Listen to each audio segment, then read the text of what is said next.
Si pueden abrir sus Biblias en Hechos, el libro de Hechos, capítulo 2. Hechos, capítulo 2.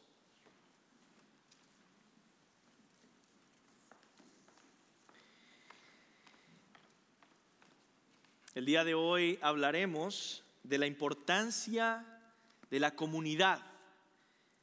Conocer y seguir a Jesús implica vivir en comunidad con los discípulos de Jesús. Conocer y seguir a Jesús implica el vivir en comunidad con los discípulos de Jesús. Estamos viendo esta serie acerca de nuestra visión. Estamos viendo la importancia de estos rasgos de un discípulo verdadero: la adoración, la comunidad el día de hoy, el discipulado la próxima semana y finalmente la multiplicación. Y el día de hoy queremos ver aquí en Hechos capítulo 2 la perfecta comunidad, no perfecta en el sentido de sin pecado, pero es un ejemplo, una parte de las Escrituras que describe de forma tan completa qué es una iglesia. En uno de sus libros, el autor cristiano Francis Chan hace esa interesante pregunta. Dice: imagina que un hombre nace en una isla remota donde no ha conocido a nadie, no ha conocido nada, no ha conocido ninguna cultura y tiene una Biblia donde él empieza a leer acerca de esto que es llamado la iglesia. ¿Qué idea tendría este hombre acerca de la iglesia? No ha conocido ninguna iglesia, no ha conocido ninguna cultura, no ha conocido ninguna otra persona, pero ve aquí en las Escrituras esta descripción de la iglesia. ¿Qué encontraría en la Biblia? ¿Qué cosas dice la Biblia sobre la comunidad de discípulos que se llama iglesia? ¿Cuál sería la idea de iglesia que ese hombre tendría en su mente cuando lea el texto bíblico? Y la pregunta más interesante es: ¿acaso esa idea sería diferente a la idea que tú tienes de cómo debe ser la iglesia? Porque este hombre solamente tiene la Biblia. Una de las descripciones más importantes de la iglesia que encontramos en la Biblia está aquí en Hechos, capítulo 2, del versículo 42 al 47. Y este hombre vería una descripción muy buena de la iglesia aquí en este pasaje, donde vamos a descubrir cuál es la visión bíblica de lo que es ser una comunidad de discípulos cristianos, es decir, la iglesia. Vamos a leer entonces este pasaje y vamos a orar. Dice así Hechos capítulo 2, 42. Y perseveraban, esto es la iglesia, perseveraban en la doctrina de los apóstoles, en la comunión unos con otros, en el partimiento del pan y en las oraciones. Y sobrevino temor a toda persona y muchas maravillas y señales eran hechas por los apóstoles. Todos los que habían creído estaban juntos y tenían en común todas las cosas y vendían sus propiedades y sus bienes y los repartían a todos según la necesidad de cada uno.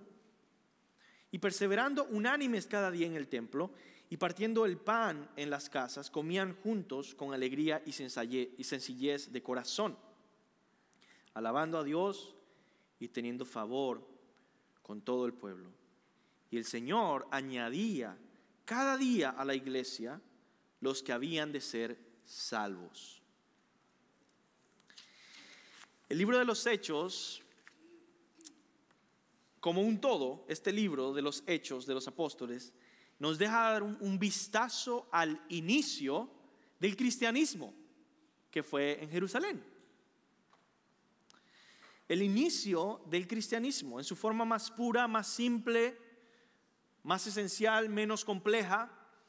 El inicio del cristianismo fue acá, en Jerusalén.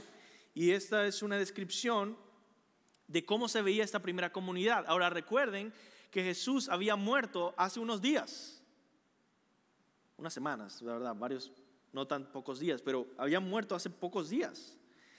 Había resucitado, se había aparecido a muchas personas y ahora estos discípulos, estos creyentes, estas comunidades de discípulos, comunidades de creyentes, se habían formado según el mandato de Jesús, según el mandato de los apóstoles también, y tenían estas características. En nuestro pasaje Lucas, que un discípulo de Pablo, está describiendo a la iglesia cristiana en sus inicios.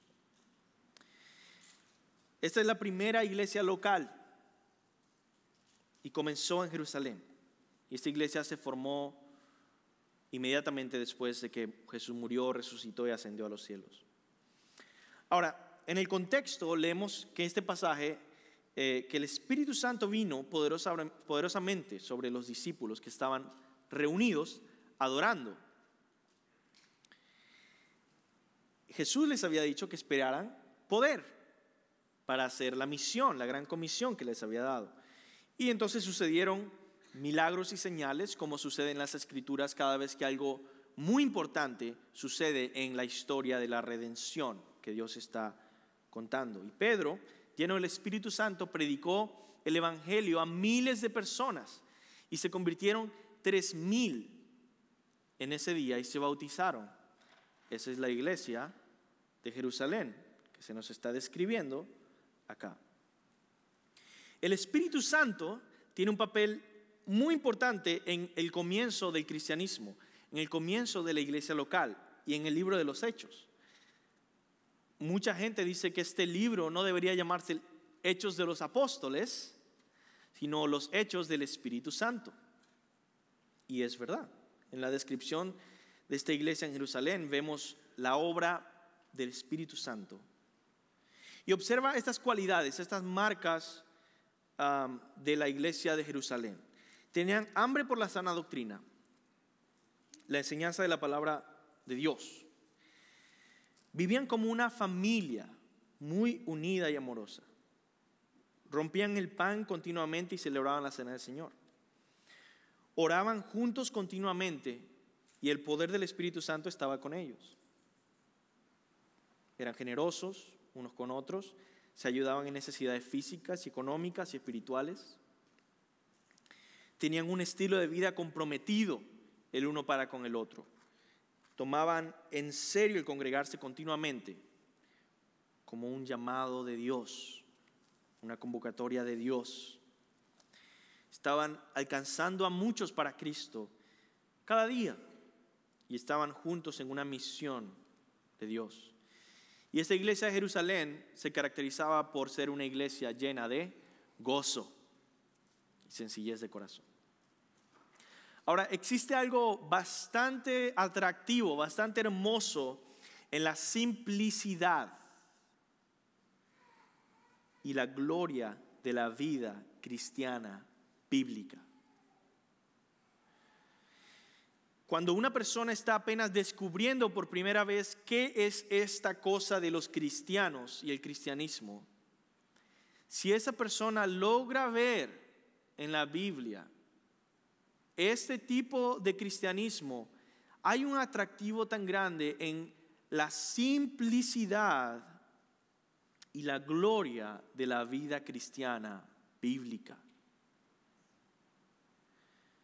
Cuando Jesucristo es verdaderamente el centro de su iglesia, entonces comienza a volverse claro quiénes somos. Empieza a simplificarse la vida, ¿ok? Empieza a volverse claro quiénes somos, qué debemos hacer, a dónde nos dirigimos. Nosotros somos sus discípulos, somos su novia, ¿verdad? Somos su cuerpo. Y el Espíritu Santo nos despierta para ver a Cristo glorioso. Así que vamos a estudiar hoy detenidamente este pasaje y vamos a ver 6 cualidades que marcaron a la primera iglesia. 6 cualidades, esas características, 6 características que marcaron a la primera iglesia. Y esas características deben marcar nuestra dirección y nuestras metas, nuestra iglesia, nuestra comunidad de discípulos. Así que estudiemos cada una de estas, examinándonos a nosotros mismos, a ver dónde debemos cambiar, ¿no? Vamos a orar y vamos a comenzar con cada una de esas 6 características. Señor,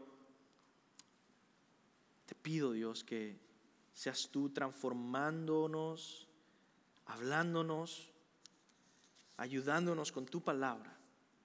Transfórmanos y moldéanos como iglesia para reflejar las características de una comunidad cristiana que está llena de ti, una iglesia bíblica. Te lo pido, Dios, en el nombre de Jesús. Amén. Vamos a ver la primera, y ahí en tu Biblia vas a ver en el versículo 42, Hechos 2:42. Primera característica es que ellos estaban enfocados en la palabra de Dios. Ellos estaban enfocados en la palabra de Dios. Hechos 2:42 dice, y perseveraban en la doctrina de los apóstoles. La palabra doctrina quiere decir la enseñanza de los apóstoles.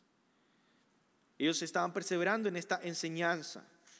Una iglesia está continuamente informada por la Biblia o por la mentira. O por la Biblia o por la mentira. Y no hay otra opción. Es la primera característica de una iglesia de Jesucristo. Y enfatizar la enseñanza bíblica no es una moda o un estilo para ciertas iglesias, ¿verdad? No es que nuestra iglesia local, aquí en particular, nuestra iglesia Highview en español, tiene esta moda o este estilo en el que nos enfocamos mucho en la Biblia. No es esto. De hecho, enfocarse en la Biblia es una de las marcas más esenciales de la iglesia en su forma más pura y más sencilla. En nuestra época moderna debemos entender urgentemente 4 cosas relacionadas a este punto. Primero, debemos entender la importancia de la autoridad bíblica. Vivimos en una época, por supuesto, que es posmoderna o clama ser posmoderna y está rompiendo en su esquema con todo tipo de autoridad o estructura de autoridad. Ahora, mucho de esto tiene que ver porque han tenido muy malas experiencias con la autoridad. Solamente hay que ver la historia general del mundo en los últimos 100 años para darse cuenta que la gente con poder ha hecho malas cosas. Y esto ha generado esta reacción ante la autoridad. Por lo tanto, en nuestra época la autoridad se ha volcado totalmente hacia nosotros mismos. Nosotros somos la autoridad de definir todo. Ahora, ellos, la iglesia en Jerusalén, estaban enfocados en la Biblia y eso quería decir que estaban bajo una autoridad que no era ellos mismos. Era Dios.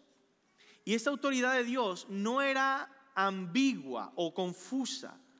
No era por sentimientos de que Dios me dijo esto o lo otro. Estaba claramente en las Escrituras y cualquiera podría ver cuál era la autoridad de Dios en las Escrituras. Si la Biblia no es la autoridad en una iglesia, alguien más es la autoridad en esa iglesia y no es Dios. Y nosotros debemos buscar vivir juntos bajo la autoridad de la Biblia. Una familia unida bajo la misma autoridad, ¿verdad?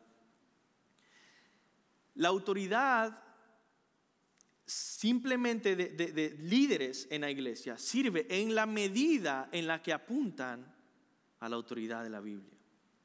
Ahora, no solamente la autoridad es importante, sino la identidad. debemos entender que la identidad de la iglesia es dependiente de su conexión con la Biblia. En otras palabras, la iglesia no existiría sin la Biblia. La iglesia es una comunidad creada por la palabra de Dios y se sostiene con la palabra de Dios. Y cuando una iglesia desplaza la palabra de Dios de su posición central, la iglesia está dejando su identidad, dejando de ser iglesia. Y nosotros somos conocidos como la gente, el pueblo del libro, ¿no?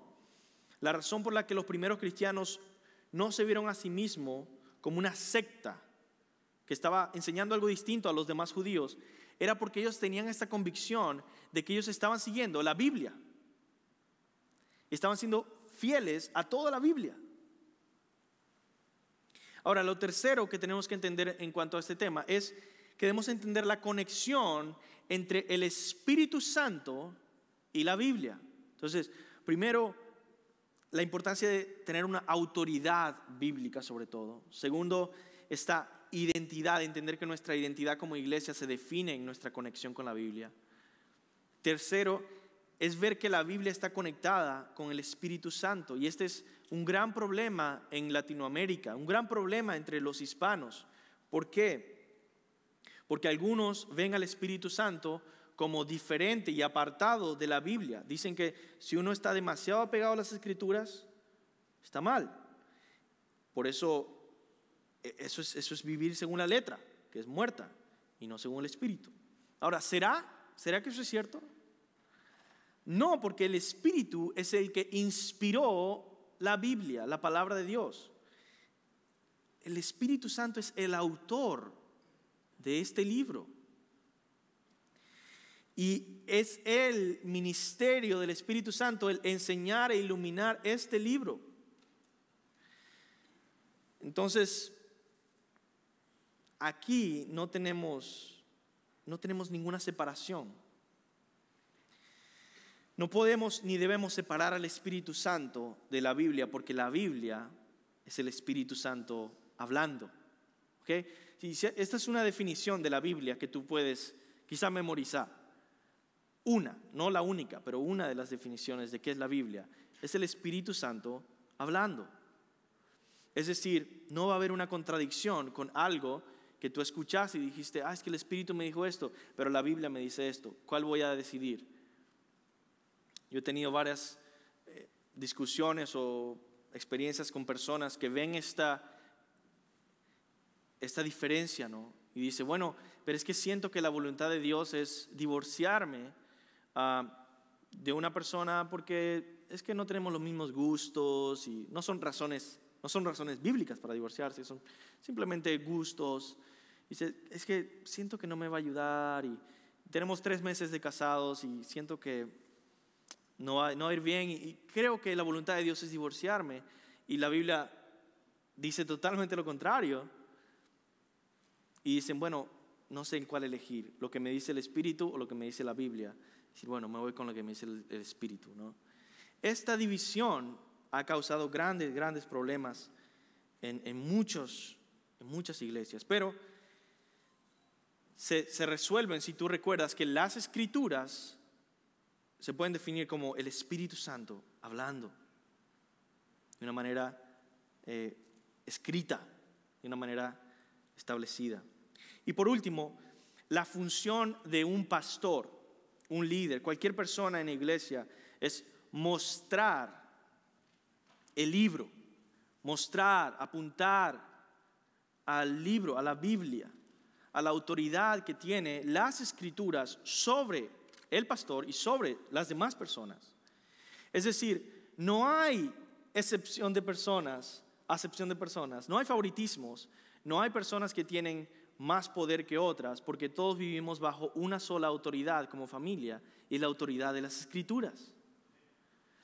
Y ese orden es el orden más saludable, sano, el mejor orden para todos. ¿Por qué? Porque el pastor y cualquier otra persona puede ser corregido y debe ser corregido por la palabra. Entonces debemos comprometernos nosotros a ser una iglesia bíblica, ¿verdad? Sobre todas las cosas, porque esa es la forma en que el Espíritu Santo obra en nosotros, salvación, santificación, al ser apegados a la Biblia. Vamos a ver la segunda característica. Ellos no solamente estaban enfocados en la palabra de Dios. En segundo lugar, ellos tenían verdadera coinonía. Verdadera coinonía. Nuestro pasaje continúa diciendo esto, mira. Y perseveraban en la doctrina de los apóstoles, en la comunión unos con otros. Esa palabra comunión en griego es koinonia, y en el partimiento del pan. La forma en la que los primeros cristianos se relacionaban unos con los otros se comenzó a llamar koinonía. Algo particular de este tipo de compañerismo llamado koinonía es que se enfatizan tres cosas, ¿ok? Sobre el concepto de koinonía se enfatizan tres cosas en este contexto de Hechos. Tres elementos que caracterizan a esta koinonía, esta comunidad en particular cristiana, en la iglesia, ¿no? Primero, la koinonía significa conexión espiritual. Espiritual unos con otros.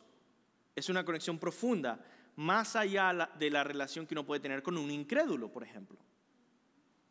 Con un amigo muy cercano que es incrédulo, o que crecimos juntos, pero no tenemos convivencia, tenemos amistad, es cierto, pero en este sentido no hay esta koinonía, que es una conexión espiritual. Pablo usa la palabra koinonía, por ejemplo, para hablar de la conexión espiritual entre los creyentes y Jesús. Y dice, fiel es Dios por el cual fuisteis llamados a la koinonía con su Hijo Jesucristo nuestro Señor. 1 Corintios 1:9, ¿no? Segundo, la koinonía tomaba en cuenta la regularidad con la que las personas se veían entre los hermanos. La regularidad. Entonces, no solo la conexión espiritual, sino que la koinonía también tenía que ver con regularidad, con estar constantemente en esta convivencia. No se veían una vez al mes o 2 veces al año. Es una convivencia entre una iglesia local, una membresía, unas personas que están comprometidas con conocerse y convivir de una manera frecuente. Tercero, la koinonía mostraba la ayuda material. O se demostraba, se revelaba en esta ayuda material que ellos tenían y se prestaban unos a otros. Y también incluía este partimiento del pan, que solamente es entre los creyentes de una iglesia local. Ahora, esta forma de convivir unos con otros está descrita aquí en este pasaje, en este dar materialmente, ayudar al otro en sus necesidades. Entonces, esa koinonía se definía por esto, ¿no? Esta conexión espiritual, esa regularidad y esa ayuda material incluso, el uno para con el otro. Había un compromiso real, ¿no?, de entregarse. Ahora, piensa en tu vida antes de pasar a la tercera característica. Piensa en tu vida. ¿Eres intencional en desarrollar esta koinonía con otros hermanos aquí en esta iglesia? Yo creo que la mayoría lo es, pero definitivamente no todos. No todos son intencionales en desarrollar esta koinonía con los demás hermanos en la iglesia. Entonces pregúntate, ¿será que debo ser intencional en relacionarme con personas, por ejemplo, que no conozco en la iglesia? Personas que no son mis mejores amigos entre los miembros. ¿Será que es tiempo de abrir mi corazón también y ser vulnerable para que otras personas entren? Personas que son pecaminosas, personas que me van, por seguro, por su pecado, me van a herir y me va a doler porque somos pecadores, pero igual vale la pena dejarles entrar. y tener una convivencia como una iglesia que tiene coinonía. Vamos al tercer punto, a la tercera característica de esta iglesia, y es que ellos eran constantes en la oración. Ellos eran constantes en la oración. Nuestro texto nos dice que la iglesia en Jerusalén era llena del Espíritu Santo y gozo, y que estaban constantes en la oración. En muchos sentidos, la oración puede llegar a ser un buen termómetro espiritual de la iglesia, ¿verdad? ¿Cómo estamos en esta área de orar? Nosotros debemos vivir juntos en oración, en dependencia de Dios. Una comunidad con un Dios grande al que puede ir a acudir en oración es una comunidad saludable. Por ejemplo, Martín Lutero decía que con 1 hora de oración podíamos lograr mucho más que con 4 horas de planeación. Y esta convicción viene del creer lo que la Biblia dice sobre la oración. El creer que si oramos, Él nos escucha. Y si sabemos que nos escucha, sabemos que tenemos lo que hemos pedido. El saber que la oración produce algo real, genuino, y que podemos confiar en fe cuando oramos y acudimos a Dios. Ahora yo te quiero dar una estrategia de 3 pasos simplemente para crecer en oración como iglesia nosotros de manera inmediata este mes, ¿no? Primero, redescubre la grandeza y el poder de Dios en la Biblia. Redescubre la grandeza y el poder de Dios en la Biblia. ¿Por qué? Porque si tú vuelves a recordar cuán poderoso es Dios, cuán grande es Dios, vas a entender que lo primero que vas a hacer no es llamar a tu vecino, sino acudir al Señor en oración. Porque Él puede ayudarte. Y la mayoría de nosotros simplemente no acudimos a Dios porque pensamos, bueno, pero ¿qué va a hacer eso? ¿Qué va a lograr eso? Bueno, si no lograra nada, la Biblia no nos diría que pidiéramos. Que en nuestras necesidades, por ejemplo, 1 de Pedro 5:7, pongan todas sus preocupaciones en las manos de Dios, porque Él tiene cuidado de ustedes. Si Él no tiene cuidado de nosotros, entonces ¿para qué vamos a poner nuestras preocupaciones en las manos de Dios? Si Él no va a hacer nada. Pero la Biblia dice lo contrario. Entonces, primero, redescubre la grandeza y el poder de Dios en la Biblia. Segundo, recuerda que tener fe involucra riesgo y vulnerabilidad. Tener fe involucra riesgo y vulnerabilidad. El creer con expectativa que ese Dios grande va a hacer algo. Esa fe involucra este riesgo, este sentido de expectativa y vulnerabilidad. Y tercero, invita a más personas a orar juntos y esperar resultados. ¿No suena eso un poco más emocionante en tu vida de oración? ¿Y no suena más eso como la iglesia bíblica?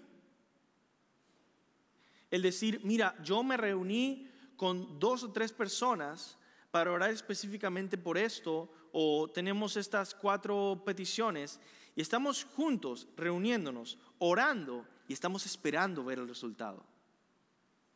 ¿No se ve eso un poco más dinámico con realmente estar acudiendo a Dios por su ayuda? Y no solamente como que, bueno, yo dije en la iglesia que tenía esa necesidad y pues ellos ven si oran o no. No. El que quiere, busca, ¿verdad? Si toca, se te abre la puerta. Es decir, tú eres el que tiene esta petición, esta necesidad. Tú busca ese compañerismo en oración con otros, con 2 o 3 personas, juntos orando, pidiendo y esperando los resultados. Amén. Eso significa también, por ejemplo, la salvación. de otras personas, de familiares o de amistades, y decir, estamos esperando, ¿qué está haciendo Dios? ¿No? Y eso te va a llevar también a decir, ¿qué estamos haciendo nosotros para alcanzar a esta persona? Muy bien. Cuarta característica de esta iglesia, ellos eran generosos. Nuestro texto en el versículo 44, Hechos 2:44 dice, todos los que habían creído estaban juntos y tenían en común todas las cosas, es decir, compartían todas las cosas y vendían sus propiedades y sus bienes y los repartían a todos según la necesidad de cada uno. Esa es una de las principales características de un cristiano maduro, la generosidad. El no amar el dinero o las cosas de este mundo o la vanidad de la vida. La generosidad, especialmente en nuestra época, llena de amor al dinero, es un área que toca lo más profundo de nuestra identidad y de nuestra lealtad. ¿Cuál es nuestra lealtad? ¿No? Ahora, yo quiero reconocer que esta congregación en particular es un gran ejemplo para mí y para cualquiera que lo vea de generosidad mutua. Por ejemplo, 1 Juan 3:17 dice, pero el que tiene bienes de este mundo y ve a su hermano tener necesidad y cierra contra él su corazón, ¿cómo mora el amor de Dios en él? Hijitos míos, no amemos de palabra ni de lengua, sino de hecho y en verdad.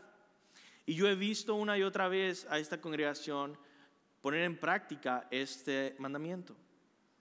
Yo nunca había conocido antes de conocer esta congregación una iglesia que realmente estuviera. Muchos de ustedes han regalado carros a otros hermanos que no tenían carros. Han dado trabajos a hermanos que no tenían trabajos. Están buscando dar ofrendas para personas que necesitaban en un momento específico dinero. Y todo sin que de mi parte o de ningún liderazgo se les indicara hacer nada. Vino de ustedes. Y eso precisamente es el significado de este texto que acabo de leer en 1 de Juan. Que es ese amor de cada uno del que sale esta generosidad y estas ganas de ayudar. No necesariamente tienes que tener mucho dinero para hacer esto. Tienes que tener un amor por el prójimo, sobre todo si es miembro de tu iglesia. Así que gloria a Dios por eso. Ahora, en nuestra época es incluso más fácil y más popular dar al pobre y al necesitado. Quizás hasta recibes más likes en Facebook si pones que diste al pobre y al necesitado. Incluso los incrédulos ven esto y dicen, wow, qué bien, estás siendo generoso con el pobre y el necesitado. Pero en nuestra época, la verdad, el desafío más grande se encuentra en ser generosos con la iglesia. Porque nadie, literalmente nadie, te va a aplaudir por ser generoso con la iglesia. Quizá algunos compañeros hasta se burlarán de ti, algunos compañeros de trabajo, si se enteran que eres generoso con la iglesia. Esta área realmente revela, en nuestra época que vivimos, revela nuestro corazón de adoración a Dios y de fe genuina y de vida genuina en discipulado con el Señor. Vamos a pasar al siguiente punto, quinta característica de esta iglesia en Jerusalén. Ellos eran alegres y sencillos. 46, versículo 46, y perseverando unánimes cada día en el templo y partiendo el pan en las casas, comían juntos con alegría y sencillez de corazón, alabando a Dios, teniendo favor con todo el pueblo. La alegría y la sencillez son verdaderos termómetros espirituales. Te dicen cómo estás espiritualmente. Si estás constantemente en un espíritu de criticismo, ¿verdad? De estar viendo lo que está mal, de estar inconforme, de estar molesto, estás mal espiritualmente. Y es verdad, todos nosotros tenemos tiempos en los que estamos mal espiritualmente, pero por lo menos debemos reconocer que estamos mal espiritualmente. Por lo menos no debemos ser ciegos a eso y decir, wow, estoy mal, necesito salir de esta situación en la que estoy terriblemente alejado del Señor espiritualmente. Pero ¿cómo es alguien que está bien espiritualmente? Tiene esta sencillez, este gozo. Como decía una frase, el creyente maduro es fácilmente edificado. Es decir, aún con simplemente la lectura de la palabra, uno puede decir, wow, fui grandemente edificado. Pero el creyente inmaduro es casi imposible de edificar. Va a haber, bueno, la música quizá no estuvo con tanta pasión. Y el sermón estuvo muy largo y la lectura bíblica se pasó de versículos, fue muy larga. Siempre hay algo que criticar y siempre lo va a haber. El problema no es el lugar o la adoración, es nuestro corazón. Nuestro corazón es el problema y vemos aquí en esta iglesia de Jerusalén esta alegría y sencillez de corazón. Dice, comían juntos con alegría y sencillez de corazón. Ahora, nosotros en esta iglesia tenemos estos grupos comunitarios, donde vamos a casas distintas después de este servicio, hoy, después de este servicio, y comemos juntos, y pasamos tiempo juntos, porque queremos pasar tiempo juntos, porque nos amamos. Ahora, siempre hay alguna que otra persona que dice, sí, pero es un poco como aburrido, porque no hay una clase, y yo digo, no, es que no hay clase aquí, no hay una clase, tenemos muchas clases. Aquí queremos conocernos, amarnos, saber cuál es la cosa que hay que celebrar de este hermano que le promovieron el trabajo y cuál es la situación difícil que hay que consolar a este otro hermano que está atribulado. A ver cómo nos ayudamos unos a otros, a tener una familia en comunidad, no una clase, no es una universidad, es una familia, es una iglesia. Por eso yo te invito, si tú no has sido nunca a un grupo comunitario o no te has comprometido con algún grupo comunitario, te invito a que hagas dos cosas. O que comiences a asistir a uno, o que comiences a hablar conmigo para comenzar uno en tu casa. Y yo quiero recordarte esto, como no es una clase, no es necesario que haya un maestro, doctor en teología.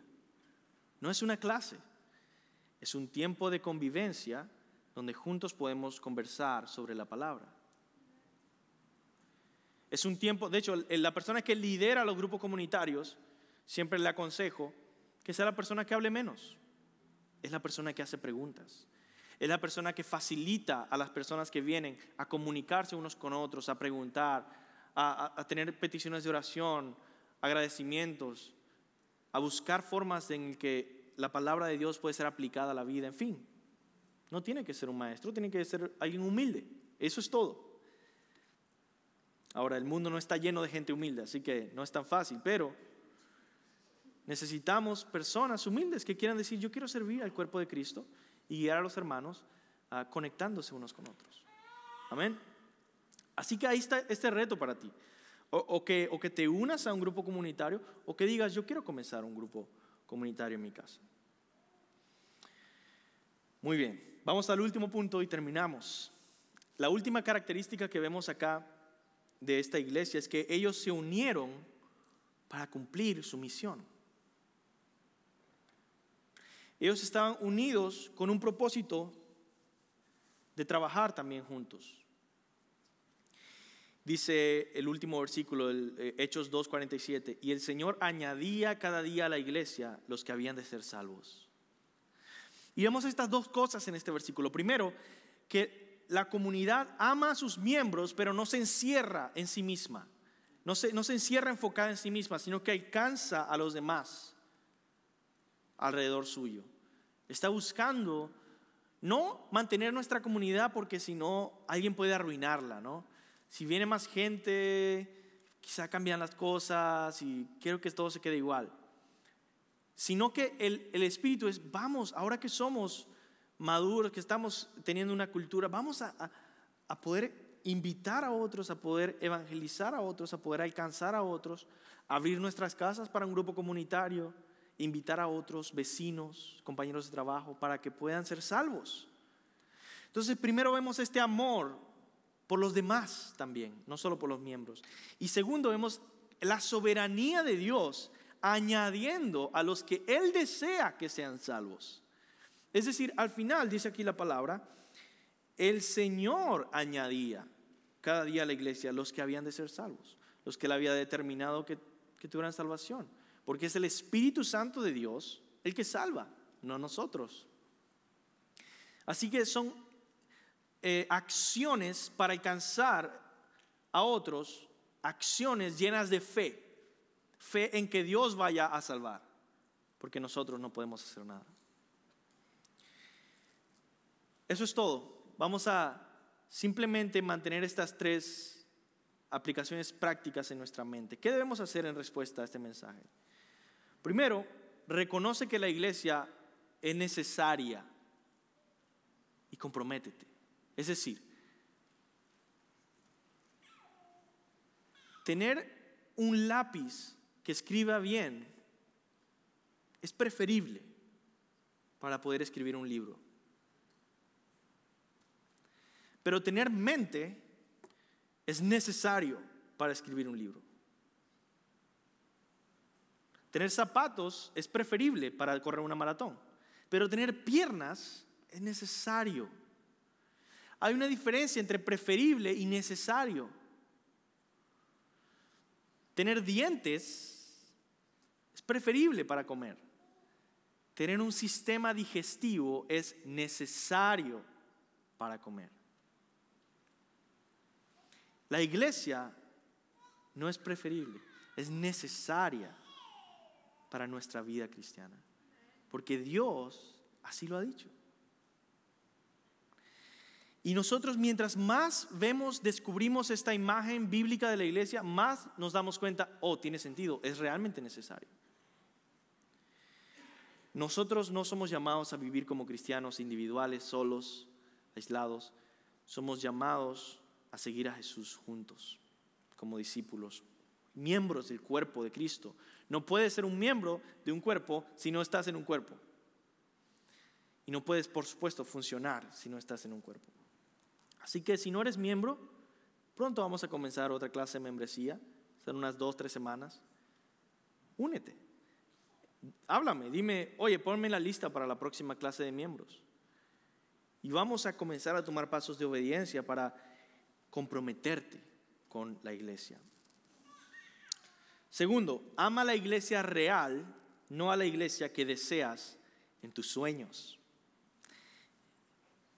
Dietrich Bonhoeffer escribió: la persona que ama la comunidad de sus sueños destruirá la comunidad. Pero la persona que ama a quienes lo rodean creará la comunidad. Si tú amas a la comunidad de tus sueños, vas a destruir tu comunidad real. Si tú amas al matrimonio de tus sueños, vas a destruir tu matrimonio real. Si tú amas a la familia de tus sueños, vas a destruir tu familia real. Pero si tú amas a tu comunidad real, vas a crear la comunidad. Es decir, si tú no eres una persona en comunidad, la comunidad no es el problema. Eres tú, soy yo, en nuestro corazón. Tercero, alégrate por lo que Dios ya está haciendo en esta iglesia. Celebra. Ser agradecido glorifica a Dios.